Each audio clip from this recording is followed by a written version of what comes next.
vocês também. A informação que chega nesse momento no The Guardian, jornal inglês, é de que a União Europeia está preparando, vai anunciar daqui a pouco, o congelamento do dinheiro pessoal de Vladimir Putin, o congelamento do dinheiro pessoal do ministro das Relações Exteriores, Sergei Lavrov, e o congelamento do dinheiro dos deputados da Duma, que é mais uma forma de pressionar, fazer com que esses acordos que já devem estar acontecendo parem onde estão.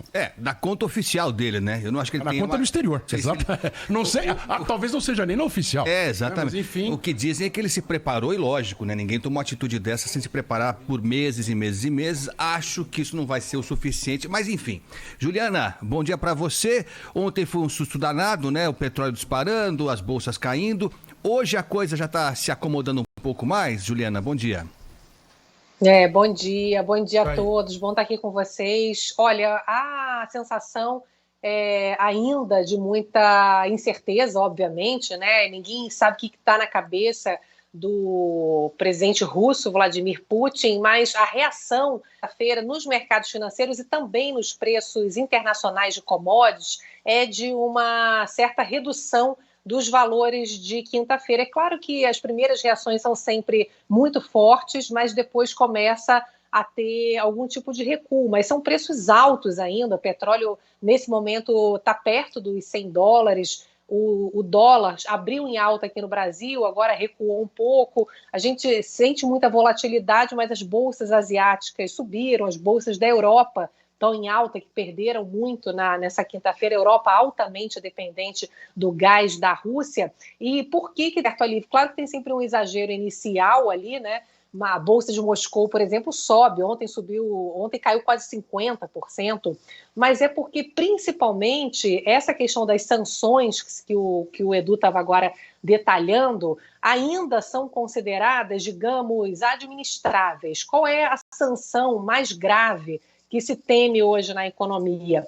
É retirar a Rússia do sistema financeiro SWIFT, que é o sistema de compensação. Teria uma dificuldade, não teria como fazer compra e venda de energia, principalmente, petróleo, trigo, né? A Rússia é o maior exportador, teria uma dificuldade, não teria como fazer compra e venda de energia, principalmente, petróleo, trigo, né? A Rússia é o maior exportador de trigo.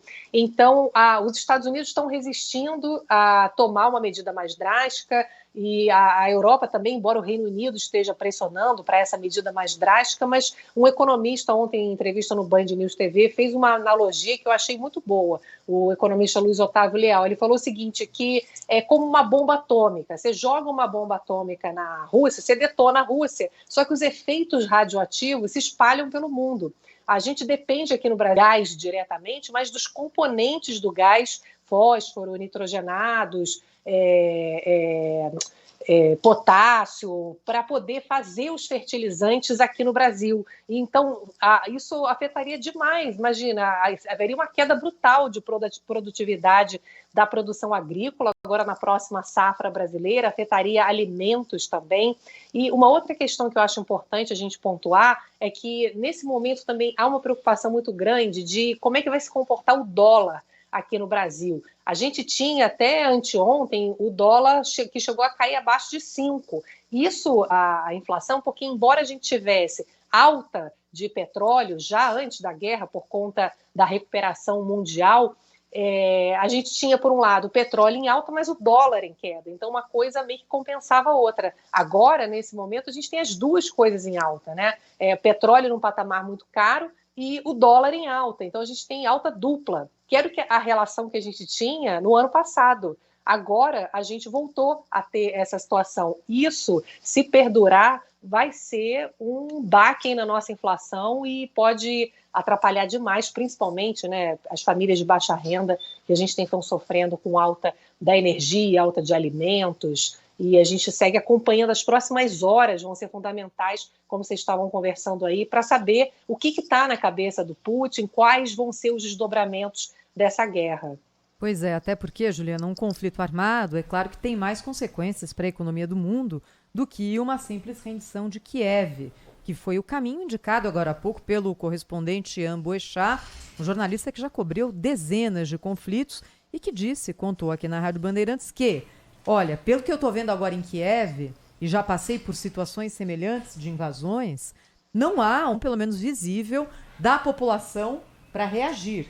Ou seja, é possível que o desfecho dessa história ocorra mais rapidamente e com menos uso de força do que se podia prever. Agora, Ju, dando uma olhada aqui nas cotações no mercado brasileiro, dólar comercial em alta, 5,12, e Bovespa, queda de 0,4 no fechamento de ontem, 111.591 pontos. São indicativos importantes. Agora, de qualquer forma, não há aqui uma disparada alucinada do dólar até esse momento, né, Juliana? Inclusive, eu estava conversando ontem com alguns economistas experientes e eles estavam me dizendo que não descartam o dólar voltar a cair abaixo dos R$ 5, que é importante aqui para a nossa inflação. Dólar não é só se você vai viajar para fora, né? Dólar impacta preço de combustível, petróleo em dólar, insumos para proteína animal também, né? Porque o frango come ração à base de produtos que são importados, é soja, é milho, então está tudo conectado. E o que está acontecendo hoje no Brasil? A gente continua recebendo muito dinheiro estrangeiro, principalmente na Bolsa de Valores. A nossa Bolsa caiu muito. Então, os gringos estão vindo para cá interessados em apostar em oportunidade na Bolsa. É impressionante a entrada de dinheiro estrangeiro. Entram em torno de 1,5 bilhão, 2 bilhões por dia aqui na Bolsa de São Paulo. E tem a questão do juro alto também, que está atraindo investimento estrangeiro para a renda de aversão a risco, porque,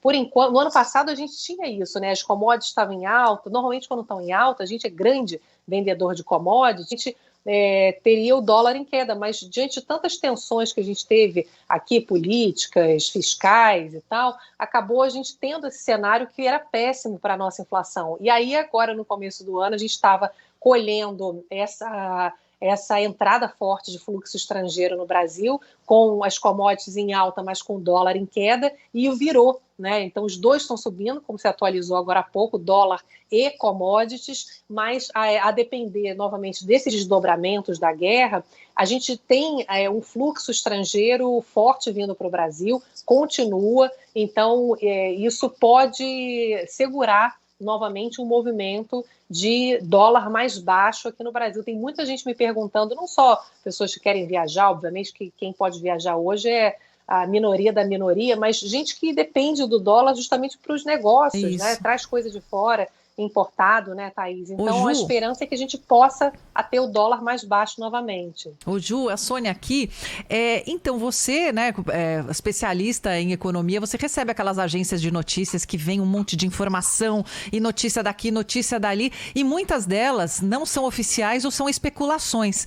O mercado tem reagido muito fortemente, muito rapidamente a isso. Como separar o joio do trigo, Ju, nesse momento, que está quente o mundo? Porque, Soninha, a gente até estava agora comentando isso, até quando a gente prepara os gráficos, né, para ir atualizando na TV, e a todo momento cai, sobe, cai, a gente estava falando, olha, deixa como está. Biden fez um pronunciamento, uma entrevista coletiva e descartou a retirada da Rússia daquele sistema SWIFT, que seria a sanção mais grave, né, impedindo a Rússia de entrar no sistema que é o único sistema hoje basicamente utilizado para trocas interbancárias mundiais, para vendas e compras, né, entre países. Quando o Biden foi questionado sobre a retirada da Rússia desse sistema SWIFT, imediatamente as bolsas começaram a subir nos Estados Unidos fortemente. A Nasdaq fechou em alta forte, mais de 3%, que reúne as empresas de tecnologia. O índice principal da Bolsa Americana, o Dow Jones, fechou em alta também. Então, você vê que o negócio é volátil, né? Agora as movimentações são de queda. Então, é isso, a gente não sabe o que vai acontecer, o que o Putin realmente pretende fazer. Então, a gente vai vendo, o petróleo chegou a cair muito hoje cedo, agora já está perto dos $100 de novo, porque a gente não sabe o que vai acontecer. Então, obviamente, no momento de incerteza, o dólar, por exemplo, como eu estou dizendo, vai continuar subindo aqui no Brasil. Isso é péssimo aqui para a nossa inflação. A gente só vai ter algum alívio mais para ficar, digamos assim, quando a gente tiver uma situação que seja minimamente segura, né, do ponto de vista do que realmente vai acontecer para frente. Por enquanto, a gente fica vendo essa volatilidade, esses altos e baixos, em função de declarações. Mas o Reino Unido, por exemplo, pressiona, prejudicando mais a Europa e nós, obviamente, né, com encarecimento de preço ou até a não chegada, por exemplo, de fertilizantes para a nossa agricultura, do que prejuízos à própria Rússia. E aí vocês estavam conversando agora há pouco o quanto que a Rússia se preparou realmente para esse momento, para as próprias sanções, desenvolveu um sistema próprio de pagamentos, tem reservas de 600 bilhões de reais para aguentar o tranco de sanções mais fortes, ou seja, tudo muito bem planejado, né, nos últimos meses. Juliana Rosa, jornalista especializada em economia, sempre conosco aqui na Rádio Bandeirantes, ajudando o nosso ouvinte a entender esse imbróglio gigante que já vinha. Olha, a gente não tem respiro, não é? Porque a gente está saindo aqui de ainda uma economia claudicante no mundo, por causa da Covid, de todas as quebras de produção que vieram junto com a pandemia, e na hora que parece que a gente começa a virar ali a chave, vem essa invasão da Ucrânia pela Rússia, virando tudo de cabeça para baixo de novo. Obrigada, Ju, bom trabalho. Obrigada, bom trabalho para vocês também. Invasão na Ucrânia. 10h15 vai marcar o quinto sinal. Com a gente agora aqui para falar um pouco mais sobre essa crise envolvendo Rússia e Ucrânia, o professor de Relações Internacionais da USP, professor Kai Lehmann. Professor, muito bom dia, obrigado por atender aqui a Rádio Bandeirantes. Bom dia, agradeço o convite, obrigado. Professor, a gente estava comentando agora há pouquinho que de um lado